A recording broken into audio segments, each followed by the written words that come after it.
I'm going to open up Illustrator 2. This is what we're going to be looking at. First of all, here's just a simple letter, and inside this letter is a vertical line pattern that they've placed into it. I can move the letter around, and you can see there's a little black drop shadow that was behind it. But inside here, my fill color is, I'll open up my swatches, it's not a solid fill color, it's a line work. The other palette that we'll be working with is called your Appearances palette. And let's see, I don't see it, so I'm going to go to View and Appearance. There we go.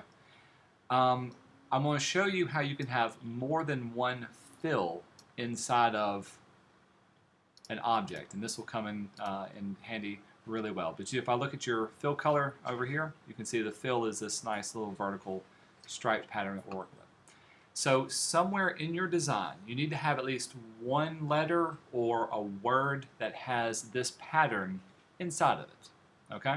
Incorporate that into your chalkboard design. Now what I did, I also want you to have a drop shadow that has a line work pattern. Check out the word Bethlehem that's behind here. Notice how I created that. It's not a solid color, it's a little line work, hatch work, right? This was done very, very easily. I didn't have to draw off every single line.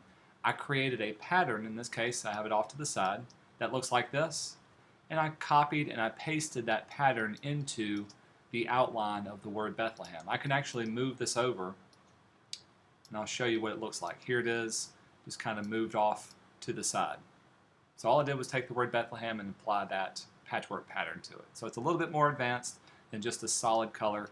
But once you know how to do it, it's very easy to set up. So we'll make a new document. Y'all go ahead and make a new document. We'll make it just letter size. Doesn't have to be anything fancy for that. You want to work along with me, Laura? You got a new document open? Okay. New Illustrator document. Once you got it open, open up your Swatches palette and also your Appearance palette. So those are the two palettes we'll be using most often for this one. Y'all let me know when you're both ready.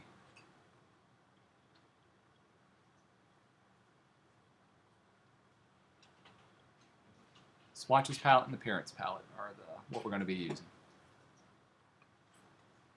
Remember, the swatches are used to save colors, save gradients, and save patterns. In this case, is what we're doing. All good? Okay. You said something about the palette? Yeah. If you go under Window at the top, just make sure that Appearance palette is open and also the Swatches palette is open. The tool we're going to use, first thing we're going to do is make the line pattern itself, is the Line tool. And it's in your toolbox underneath the Pen tool. Line segment tool is what we're using. All good? All I'm going to do, hold down your Shift key, is draw two vertical lines. Well, I'm just going to draw one vertical line. You'll see why in just a second. Holding down my Shift, click and drag, draw a vertical line.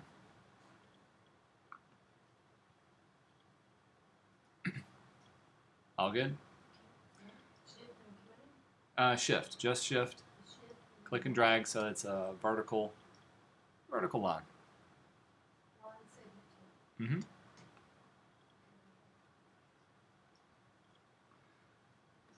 To make sure it's the exact same size when I make a copy of it, I'm going to use my selection tool, the black arrow. I'm going to hold down Option and then just click and drag a copy of it over to the side. So all I did was copy this one off to the side over here.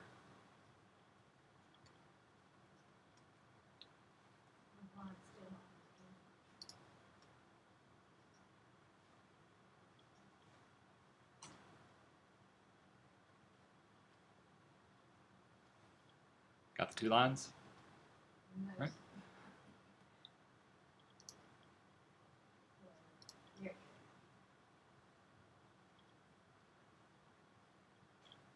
Okay. Two lines made, two lines ready to go. Here's the fun part. In order to get all the lines in between these two, The new tool we're going to try is called the blend tool. If you look in your palette, you can see it's below the gradient tool. It looks like a little circle and squares all inside of it. Here it is on your toolbox. Found the blend tool? Right there. With this tool, click on one of the lines and then go over and click on the other line. I clicked on the line. Yeah, the first time it won't do anything. When you click on the second one, blends between the two. Did yours work out, Gloria? Yes. Cool. So yours should look something probably like mine. Yeah, I drew 2 lines, so I don't think mine's even. I think it's the one it's not. Okay, no, that's okay. You can always move them around. This is what it's doing. Let me show you really quick.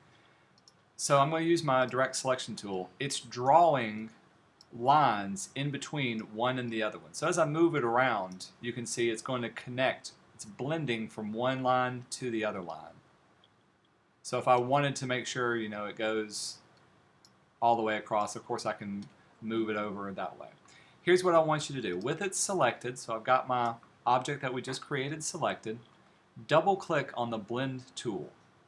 And this will pull up the blend tool options. All I did was double click on the tool icon, pulled up the options, and I'm going to change the spacing from smooth color to specific steps. And I could even turn on preview to see what I'm doing. When I reduce the number of steps, in this case there's 441 of them, to something a little bit smaller, so I'll do like 20. And I may have to hit the preview button twice to do it. Y'all seeing what I'm seeing? It's making 20 copies in between those two areas, so a specific number of copies. If I increase that number, so all I'm doing is hitting my up arrow, you can see it gets a lot more dense. So there's 50 or 55 copies. 55 looks pretty good for what we're going to be doing.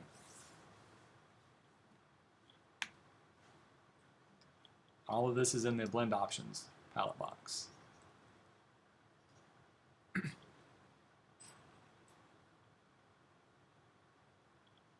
Oh, cool. Yeah, I'm going to move on. All right, so since I've got 55 little ones in between here, I'll say OK. So what it's doing is it's blending from one shape to the other, and no matter where I move it, it's just going to, even if I spaced it out closer or farther apart, there's 55 little steps in between those two. This is kind of the essence of using the blend tool.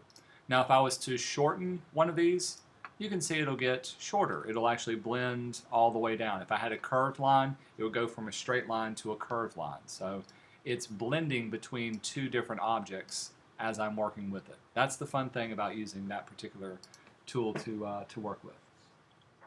All good? Okay, here's what we want to do.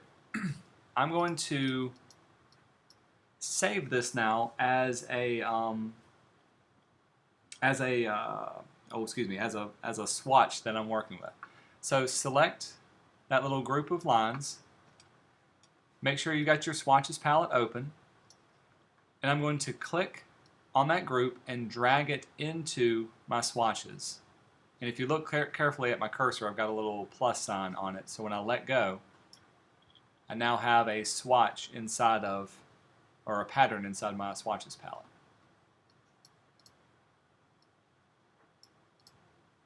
Need me to do it again?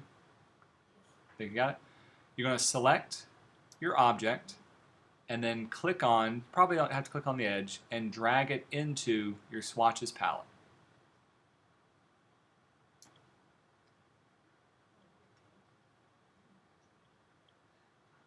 Got it saved?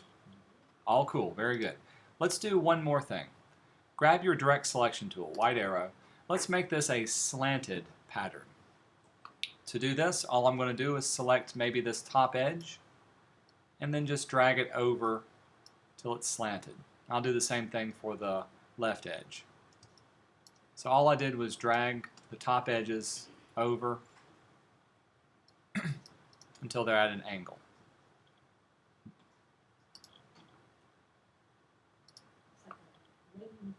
Like a leaning fence, exactly. As soon as you got that one done, save that as a swatch pattern as well. So select it, drag it into your swatches palette, and you should see a different one up there as well.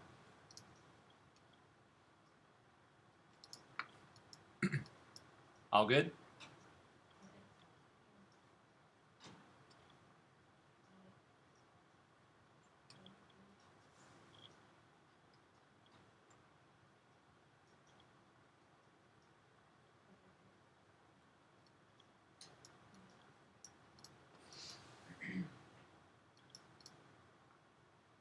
Ready to move on? Okay. Okay, cool. I'm just going to drag this out of the way. So that's the first part. All you've done is quickly made a pattern. And you can make a pattern out of anything. That was just a pattern out of that one block that we created. Here's the second part. Let's grab our type tool. And with the type tool, I'm just going to click once, not going to click and drag, and type out a character. I like using the uppercase Q just because it has a little more personality. But type out any character that you want. And you may want to change the size to make it a little bit larger so we can see what we're working with. Once you've changed the size of it, you can also change the style of it. So in this case, I'm going to use a serif font. Let's try Palantino. Yeah, that'll work.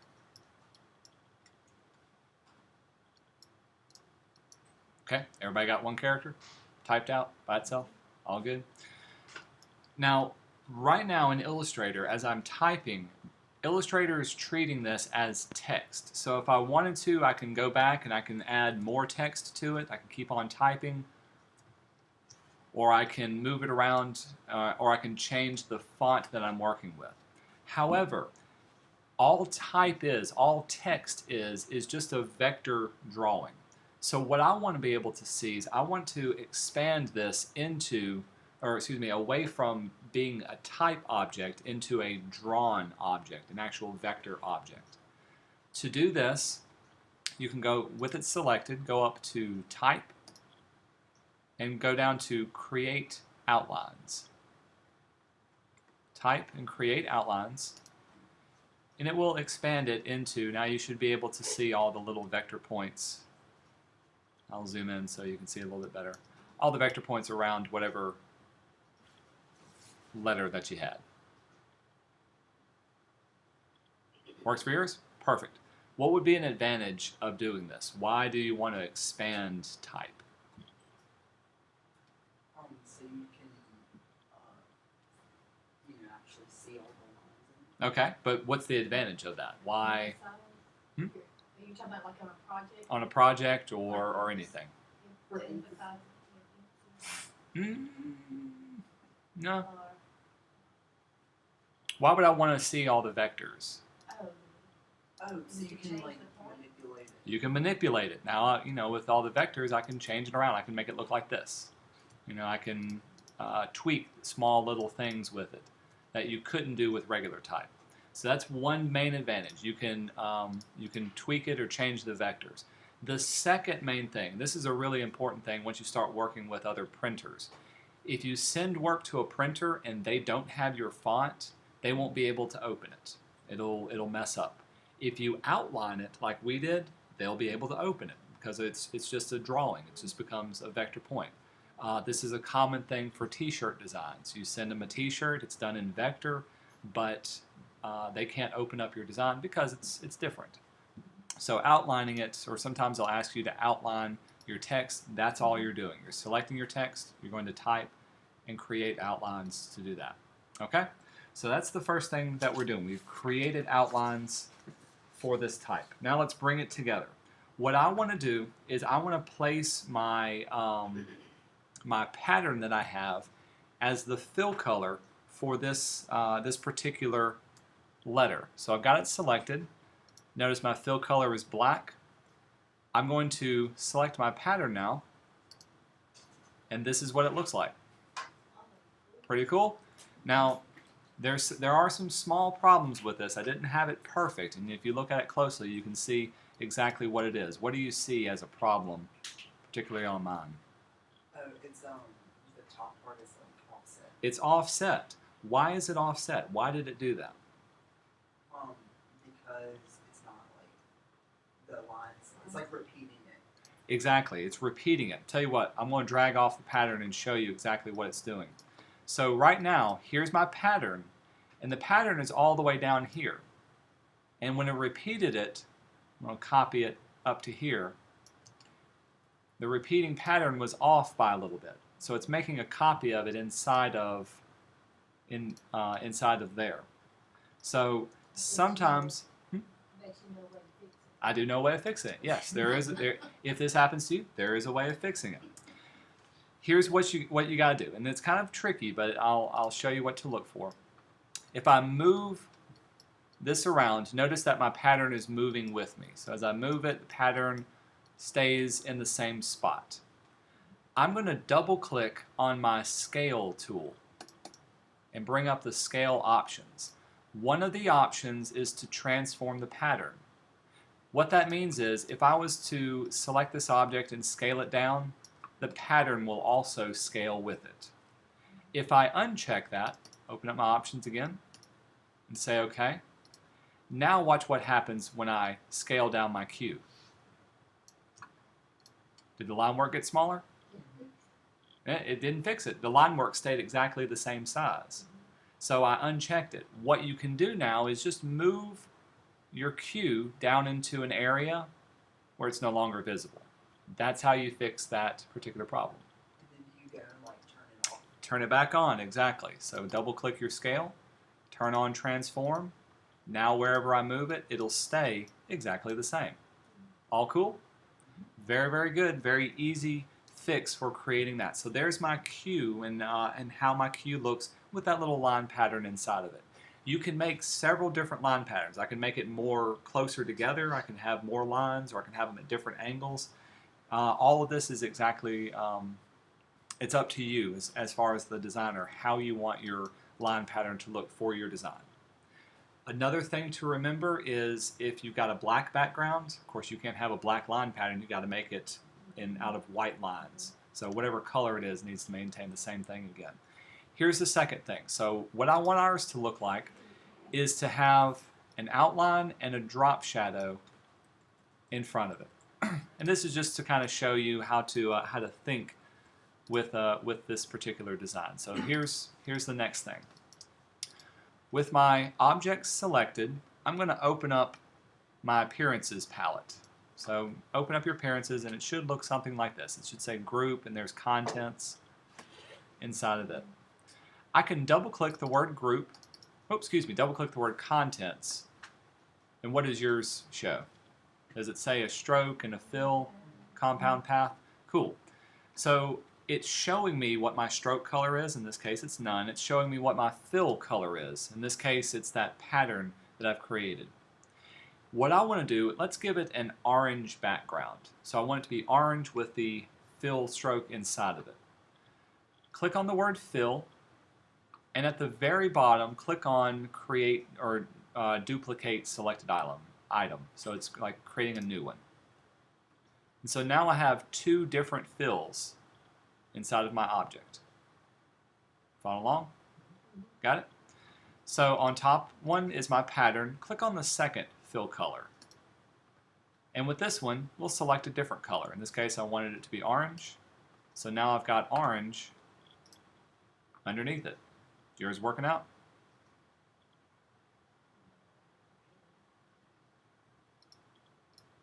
So you should have two fills. The bottommost, the one on the very bottom, should be orange or whatever color that you want it to be.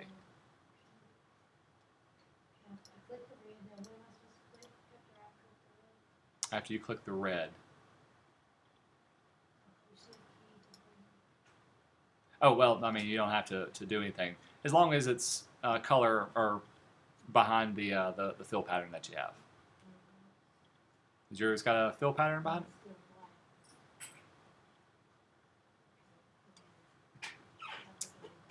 Let's see how yours is set up. Okay, so you got it. So that top fill should be your pattern that you created. So select it, click on whatever. Okay, so there you go. So now you've got the pattern on top And the bottom one is the red. All right, let's take it a step further. Let's do the same thing for the stroke that we're working with. At the very top, you can see the word stroke. And you can see I've got it set to none. I'm going to give it a, for mine, I'm going to give it a 5-point stroke.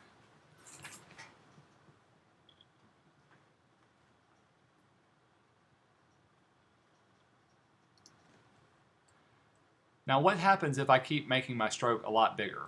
Watch my cue. It's kind of losing some of the detail, especially on the edge. What would look a lot better is if that stroke was behind the fill color. Make sense? In other words, if the fill color was covering it up. You can do that. You can click on the word stroke and drag it just as if you were in Photoshop, dragging layers below the words fill. And now it's behind what you're working with. Okay, you got it? So I made a stroke black. I made it relatively thick, in my case about 6 points. And I've placed it behind all the fill colors that I'm working with. So it should be fill, fill, and then stroke. So you're working out?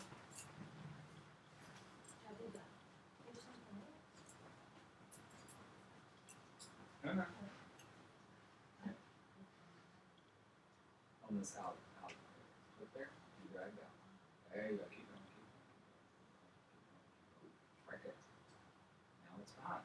Okay, so you got it. And I think you're okay. All right. So now, no matter what size that I make that stroke, I can make it thicker or thinner. It's still shown on the cue. Now, of course, it's got some little ligature things that are going on for that one, so I'm going to keep it pretty small. Same way with the fill color. You can have multiple strokes inside of an object, and each one can have its own color, own pattern inside of it. So if I made a copy of the stroke, and I wanted it to have, say, a white outline, now I've got a white outline. I'm going to make it a little bit thinner, going around or inside of a black outline that's behind the fill color. It looks like this.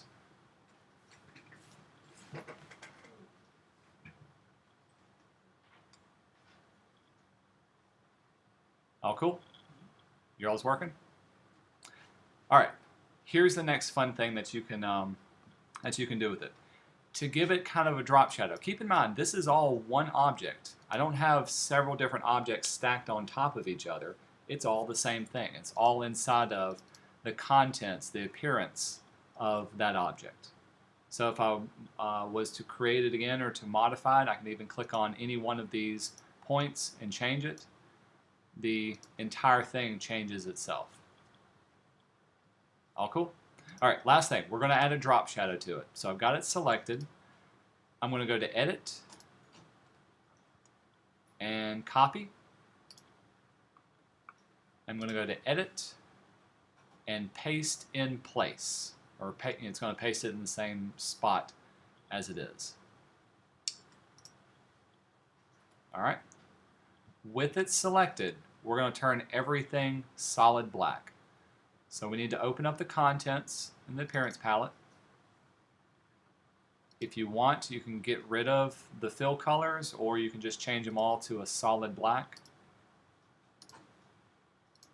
Same way for the stroke. Change it from a white to a black.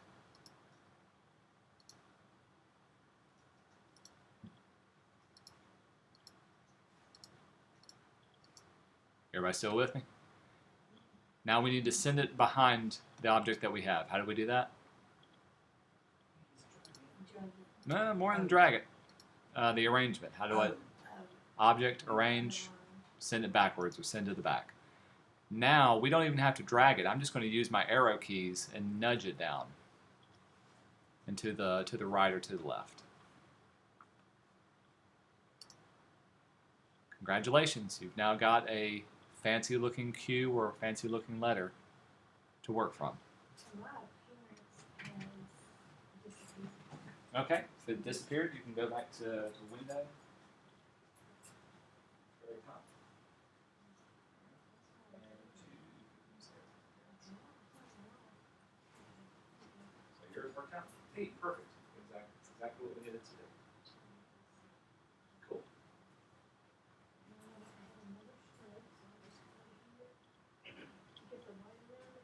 You can, yeah. Well, no, choose new stroke first. Click on work stroke. Make a new one. There you go. Okay.